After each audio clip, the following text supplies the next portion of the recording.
on Bradshaw's Game Reviews, Super Mario World featuring Bradshaw and Corey Manor. Here we go!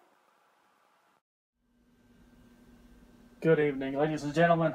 I have a special guest. I have Corey Manor with me. Hello.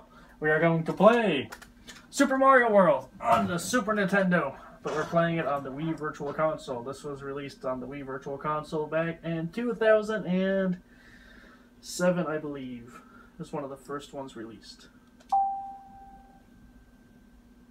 We're going to start a brand new Let's Play, if you want to say that.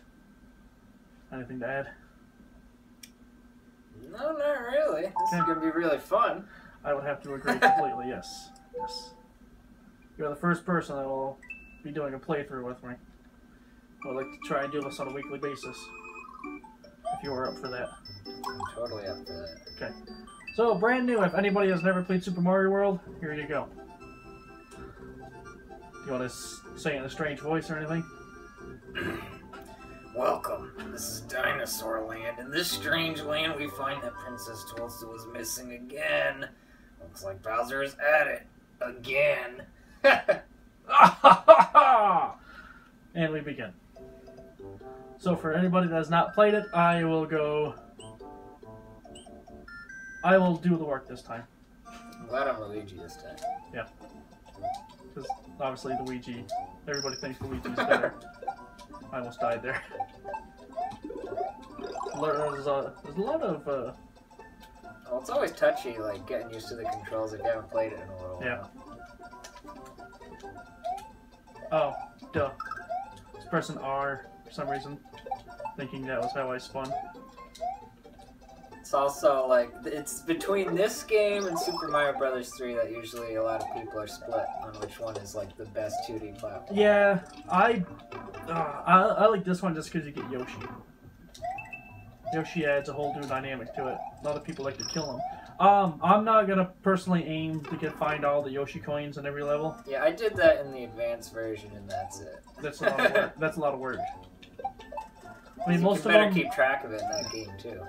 Yeah, most of them are actually right out in the open for the most part. There's some that are tricky, but you know.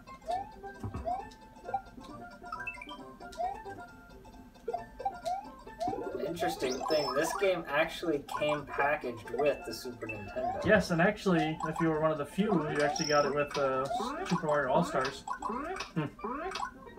Oops. Which is probably like the greatest deal ever. Yes, it was. Yeah, because you got 4 Mario games along with Super Mario World, yeah. For people that don't know Super Mario All-Stars, it's Mario Brothers, Mario Brothers 2, Super Mario Brothers 2 The Lost Levels, and Super Mario Brothers 3. But they're all in 16-bit glory. And fun fact, the Lost Levels is the actual true sequel to Super Mario Brothers. But the Japanese decided that it was too hard for the Western audience. Which they were right. Absolutely right. I just beat that game this year, as a matter of fact.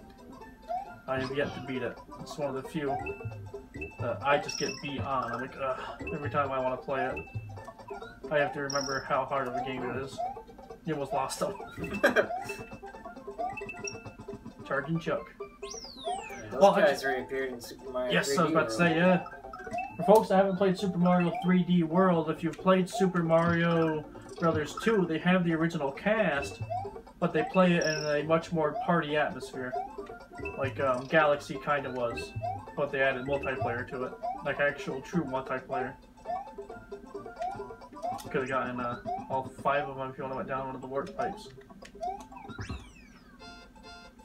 Wow. First try, I get 40. Yeah, nice one. Good one.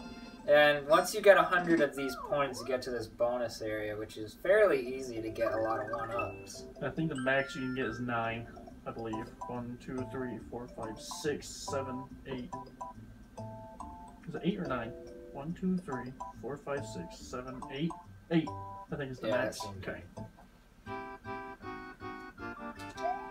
This is a good place too to hoard up some 1-ups. And the good thing about this game is, especially if you're younger and you've never played any of these older games, it's not as difficult as Super Mario Bros. 2 or 3. 3 was very unforgiving, especially in the later levels.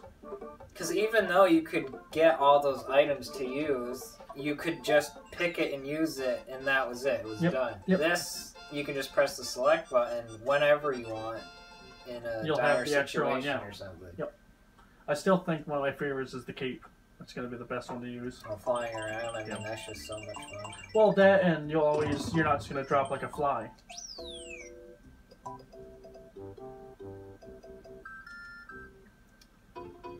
I think the athletic theme is my favorite. This is what the theme is.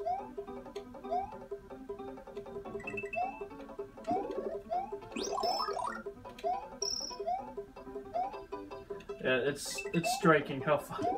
Mario, I mean, Luigi is just Mario in different colors. Yeah.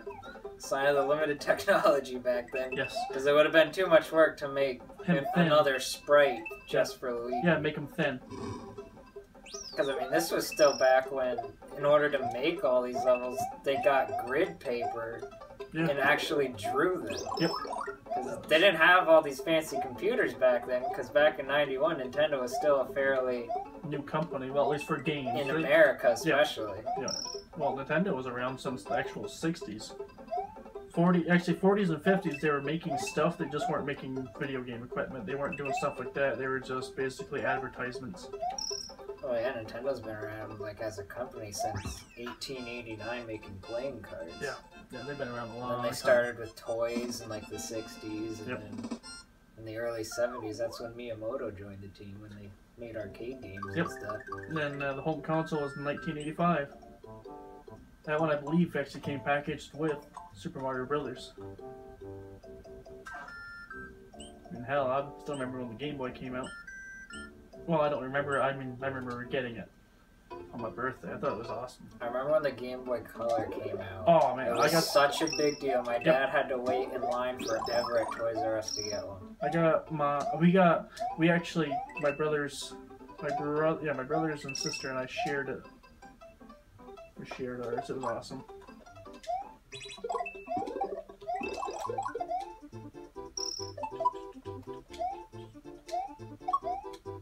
I'm not gonna...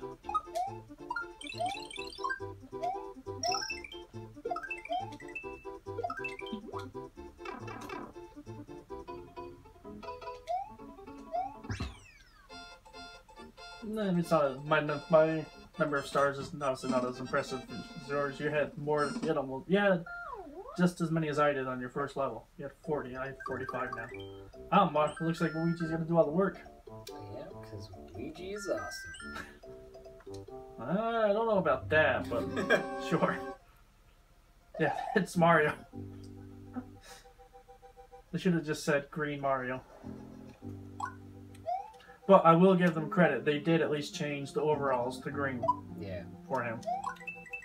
And for folks that didn't know, actually, if you stay on the cage the whole time you keep hitting enemies, you will actually get a level up.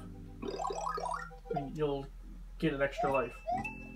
Get a level up. Wow. I've been playing too many games. You'll get a level up to 9.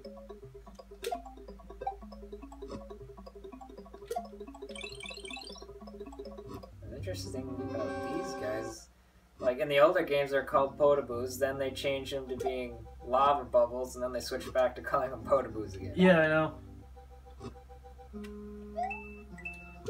One of the few characters that goes through many characters with different names. Well, actually in the Japanese version they call Bowser Koopa. Yeah. King Koopa. As to where when they brought him over, they called him Bowser. Which doesn't really make a whole lot of sense, but then again, they called the Koopas, the turtles, Koopa. So. That just took the hair off of Luigi's back right there. Yes, it did. He's like, oh, I'm gonna be a pancake! Mario, where are you? Stupid Luigi's Mansion. Game was fun.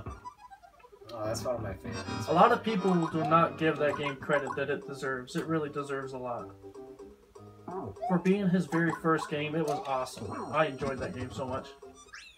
You know, a lot of people complain that it was too short, but I mean, you did get the hidden mansion too.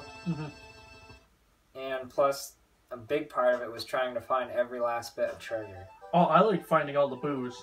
Yeah. When you released the King Boo and you had to find all 50 of them before you could really move on. That was awesome. And if you notice right here, I am Luigi, obviously, and it says Mario has defeated the dimension. So, yeah, they don't give Luigi any credit to this game whatsoever. They're like, no, we're not going to make it. But actually, in the Game Boy Advance version, they do. Changed it. Yes. But then again, that's much... The Game Boy Advance was just a portable Super Nintendo. Yeah, you know, that's why I never really opted to getting an Advance, because most of the games were just remakes. Yeah. At least the games that I was going to be interested in. Oh, I mean, to me, some of the best series on the Game Boy Advance were the Castlevania games. Yeah. Metroid Fusion, Metroid Zero Mission. Those ones were all about crawlers.